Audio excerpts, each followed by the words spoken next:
Olá Google Células-tronco.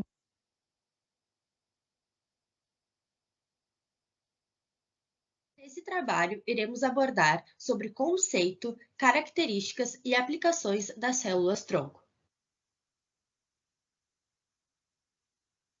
As células-tronco são células precursoras capazes de se autorrenovar, formando outras células iguais a si ou se diferenciando em diversos tipos celulares, como neurônios, hemácias, células musculares e entre outros.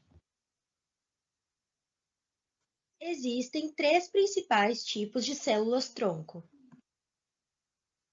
as embrionárias, as mesenquimais e a de pluripotência induzida. As células-tronco embrionárias são encontradas no interior do embrião no estágio de blastocisto, que ocorre por volta do quarto ao quinto dia após a fertilização do óvulo por um espermatozoide. No círculo em vermelho na figura mostra a massa celular interna de um embrião, sendo essa massa celular interna constituída pelas células-tronco embrionárias. As células-tronco embrionárias possuem um caráter de pluripotência, o que significa que elas podem então se transformar em todo tipo celular do organismo, exceto as células de origem extraembrionárias, que são, por exemplo, as células que dão origem à placenta. Bom, nessa imagem, então, mostra os estágios do desenvolvimento do zigoto até o organismo adulto. E como a gente pode ver, como eu já havia comentado anteriormente, as células-tronco embrionárias são obtidas do embrião no estágio de blastocisto, que vai ocorrer por volta do quinto dia após a fertilização. Então, após esse quinto dia, de blastocisto, conforme a gente vai avançando no desenvolvimento embrionário, as células do embrião elas vão perdendo seu caráter pluripotente, uma vez que essas células vão estar mais comprometidas e direcionadas a um tipo celular específico, que vai constituir um tecido, um órgão e, por fim, um sistema que vai fazer parte do organismo como um todo. Para o estudo e a utilização das células-tronco embrionárias, as células da massa celular interna são retiradas do embrião em blastocisto e cultivadas em um meio de cultura específico com os fatores de crescimento que vão auxiliar elas e induzir elas no desenvolvimento das células-tronco embrionárias. Após esse processo, então, pode-se fazer um teste para ter certeza que as células possuem um caráter de pluripotência. Para isso, um dos testes consiste na inserção das células cultivadas em um camundongo. Então, se observa, depois de um tempo, se vai haver ou não a formação de teratomas. Esses teratomas, eles são tumores, uma massa celular, que tem diferentes tipos de células ali. Então, se houver a formação desses teratomas, a gente sabe que essa população celular, ela tem um caráter de pluripotência.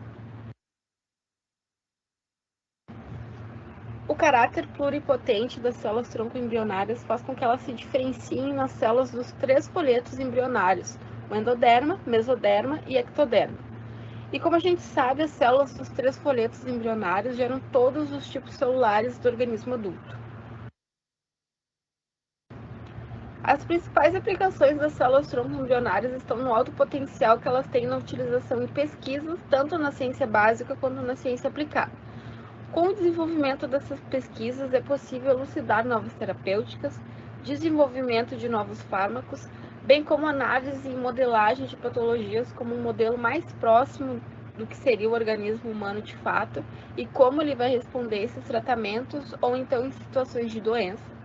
Além disso, na medicina regenerativa, que vai visar uma melhora ou regeneração de um tecido que está doente, também apresenta um grande potencial. Doenças como leucemia, doenças cardíacas e neurológicas têm um alto destaque na pesquisa utilizando as células-tronco embrionárias.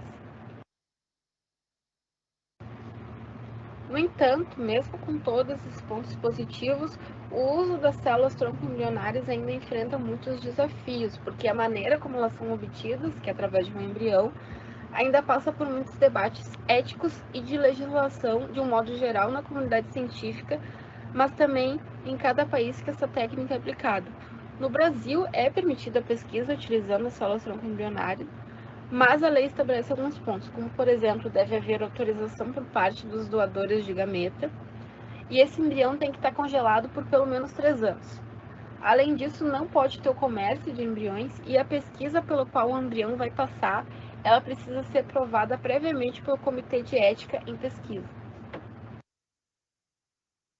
As células-tronco mesenquimais são consideradas células multipotentes adultas não hematopoéticas, com propriedade de autorrenovação, com capacidade de diferenciação em tecidos mesenquimais e com alta capacidade de adesão à superfície plástica. Morfologicamente, são semelhantes aos fibroblastos.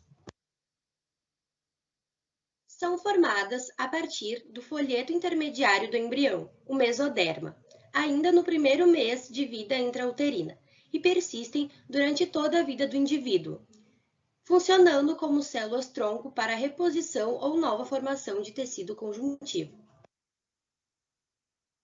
Podem ser obtidas de diferentes fontes no organismo, como a medula óssea, cordão umbilical, tecido adiposo, líquido amniótico e polpa dentária. Quando extraídas e armazenadas, podem ser utilizadas pelo próprio doador. São capazes de se transformar em células dos músculos, tecido nervoso, tecido adiposo, ossos, pele, tecido cardíaco e cartilagem. Outro ponto importante é a capacidade que possuem de se acumular ao redor de processos inflamatórios e tumorais quando administradas em vivo. Por esse motivo, podem ser utilizadas em situações clínicas como terapia regenerativa, tratamento da doença do enxerto contra o hospedeiro e terapia gênica para o câncer. As células-tronco de pluripotência induzida, também chamadas de IPS, são fruto do trabalho de muitos cientistas ao longo dos anos. No entanto, foi só em 2005, no Japão, que o cientista Shiina Yamanaka e colaboradores conseguiram de fato obtê-las. Através de fibroblastos de camundongos, eles conseguiram fazer com que elas voltassem a se comportar como células-tronco embrionárias, o que concedeu a elas a capacidade de gerar novas células idênticas a elas mesmas e de se diferenciar em outros tipos celulares, como se fosse uma viagem no tempo na vida daquela população celular. Esse feito foi realizado através de uma reprogramação celular e concedeu Yamanaka o Prêmio Nobel de Medicina e Fisiologia em 2012, por representar um grande marco na consolidação de uma técnica tão importante e utilizada atualmente em laboratórios do mundo todo. Essa técnica é dada da seguinte forma: através de uma biópsia se retira um fragmento de tecido da pele do paciente, contendo então uma população de fibroblastos. Os fibroblastos são células adultas e somáticas.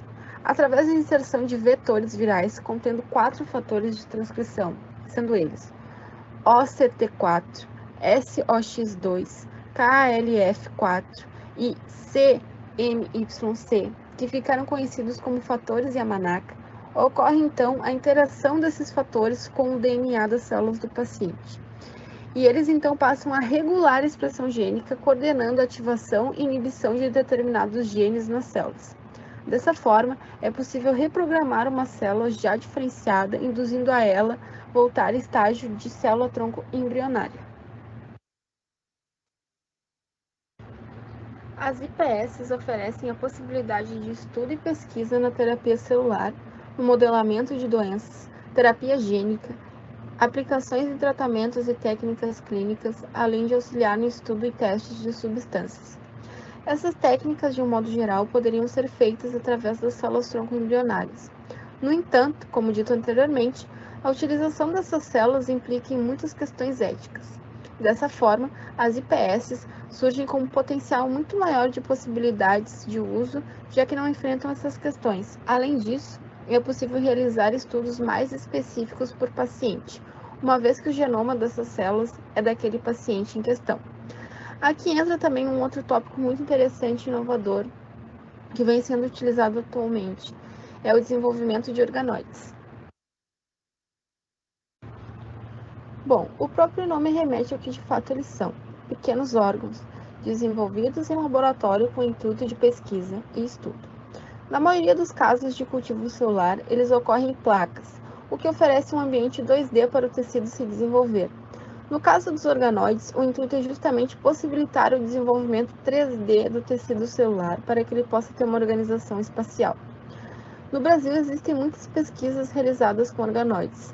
em especial organoides cerebrais.